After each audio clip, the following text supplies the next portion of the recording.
After he finished speaking, he hurriedly said to Tanaka Koichi, "Call the police. Let the TMPD send a helicopter to me. The bodyguards and ninjas outside, I'm afraid I won't last long."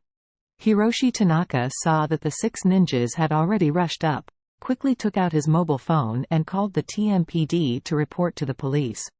Although Tokyo is very uneasy these days, and the TMPD's handling efficiency and crime-solving capabilities are also messed up, but the hardware configuration of the TMPD is still very powerful. It is equipped with 14 police helicopters of all kinds. Once there is an emergency, the special operations team can be sent there quickly. Tanaka directly called the head of the TMPD. After all, Takehiko is one of the top entrepreneurs in Tokyo, and the TMPD has to be a bit thin, and he can directly communicate with the chief in charge of everything. At this moment, the director of the Tokyo Warning Service just learned that Takahashi was assassinated at home, and he was on the verge of collapse. Jufei and Ziyu were not found. The 4 human popsicles of the Tenglin family did not detect the murderer. Maki Takahashi's son, Eiki, was burned to death in the car, and no murderer was found. As a result, Maki Takahashi quickly got cold. This series of serious criminal cases have cast a thick fog of magic and crime across Tokyo. However, at this moment, Tanaka Hiroichi suddenly told him that Takehiko had also been ambushed and was in danger at this time. When he heard this, he felt a burst of blood on his head, and his legs collapsed directly in the office when he heard this. Several subordinates hurriedly stepped forward to help. He was extremely weak but full of anger and said, Quickly send helicopters and special operations teams to the Yatsuya Viaduct to rescue Takehiko.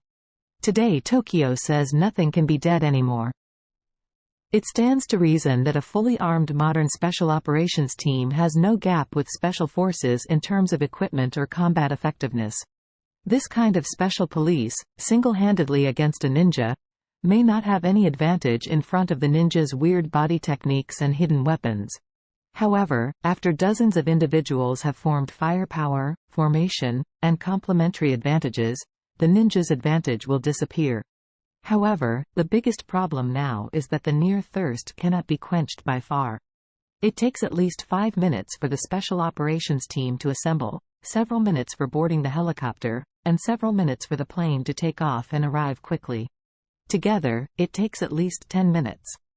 However, how can Takehiko's men last for more than 10 minutes? The 2 sides fought for several rounds outside the car, and Takehiko's bodyguards were all brought down to the ground. Although the remaining 2 ninjas have been struggling to resist, they have been forced to retreat steadily, and they have suffered multiple injuries.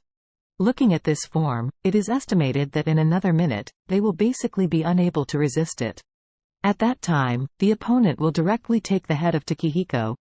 Tanaka, who was in the co-pilot, hurriedly said to Takehiko Ito, "President, let's escape.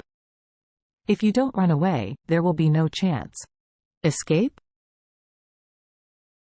Takehiko trembled and said desperately in horror, "Where can we escape under this situation? Even if we escape, we will be caught by the other party. There is no way to survive."